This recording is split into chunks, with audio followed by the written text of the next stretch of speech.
ভাগ আছে। একটা হচ্ছে biomedical importance of glucose, biomedical importance of fructose, biomedical importance of galactose আর একটা others.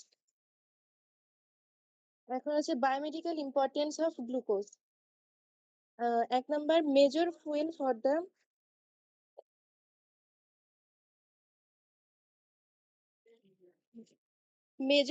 For the tissue or of mammal and universal fuel of foetus.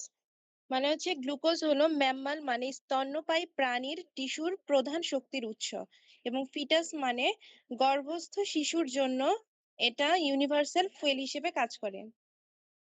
2 number ready source of energy, মানে glucose দ্রুত শক্তি দেয়। 1 গ্রাম glucose সমান আমরা 4.1 kilo calorie অথবা পার গ্রাম। 3 number it's the only food for brain, অর্থাৎ মস্তিষ্কের প্রধান শক্তির উৎস হচ্ছে glucose. 4 number glucose appears in urine glycosuria in diabetes mellitus. Glycosuria হচ্ছে যখন ডায়াবেটিস মেলিটাস হলে আমাদের বডিতে ব্লাড গ্লুকোজ বেড়ে যাবে, তখন অতিরিক্ত গ্লুকোজ আমাদের ইউরিনের সাথে বের হয়ে যায়, একেই বলে গ্লাইকোসুরিয়া। তাহলে গ্লুকোজের ইম্পর্টেন্স এর মধ্যে আমরা কি কি জানলাম? গ্লুকোজ শরীরের 1 নাম্বার গ্লুকোজ শরীরের প্রধান শক্তির উৎস।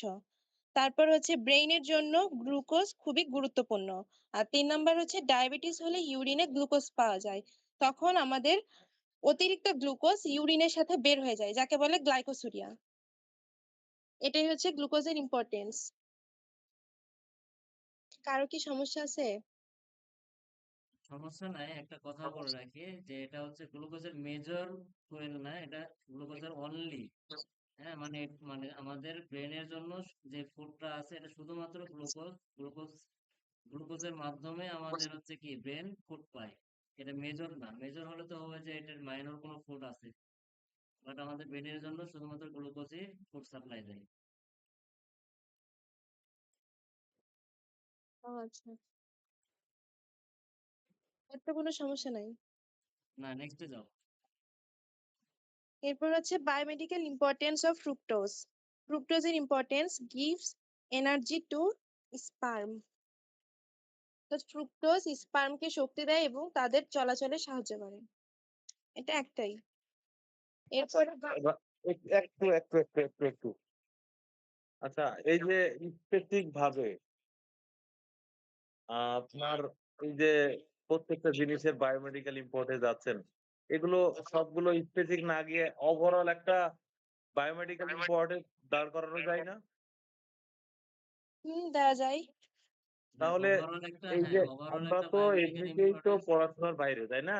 আতিক ভাই, এরা তো যারা গ্রুপে আছে, এই ইকো হচ্ছে মনে হয় আমার না?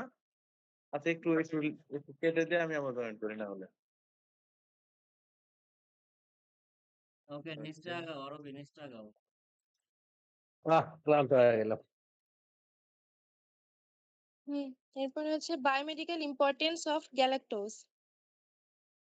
গ্যালাক্টোজের মধ্যে হচ্ছে it's synthesis in Memari gland to make lactose of milk. মানে হচ্ছে গ্যালাক্টোজ ল্যাকটোজ তৈরি করে, ল্যাকটোজ তৈরিতে সাহায্য করে গ্যালাক্টোজ, এটাই বোঝাচ্ছে।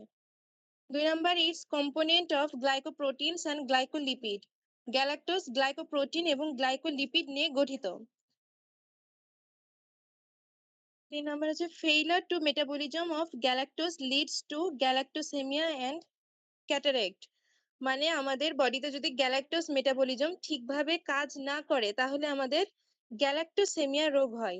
আর এই গ্যালাক্টোসেমিয়া রোগ হলে তখন আমাদের চোখে ক্যাটারেক্ট হয়। ক্যাটারেক্ট মানে হচ্ছে চোখের লেন্স স্বচ্ছ না হয়ে ঘোলা হয়ে যাবে, লেন্স ক্লাউডিং হবে, তখন আমাদের দেখতে সমস্যা হবে।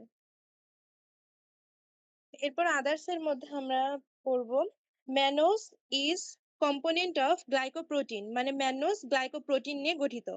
আর ribose and deoxyribose are essential for synthesis of RNA and DNA. মানে আরএনএ, রাইবোজ হচ্ছে আরএনএ তৈরি করে আর ডিঅক্সিরাইবোজ ডিএনএ তৈরি করে। এটাই হচ্ছে কয়টা মনোস্যাকারাইডের ইম্পর্টেন্স।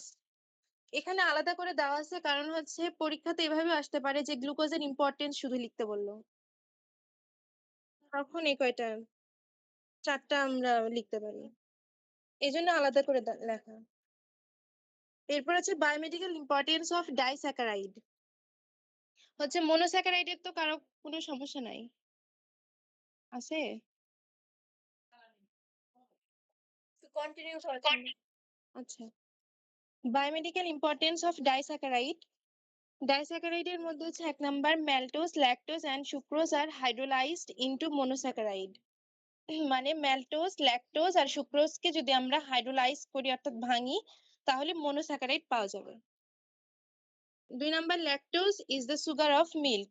মানে হচ্ছে দুধের প্রধান উৎস হচ্ছে ল্যাকটোজ। এরপর ল্যাকটোজ ইনটলারেন্স।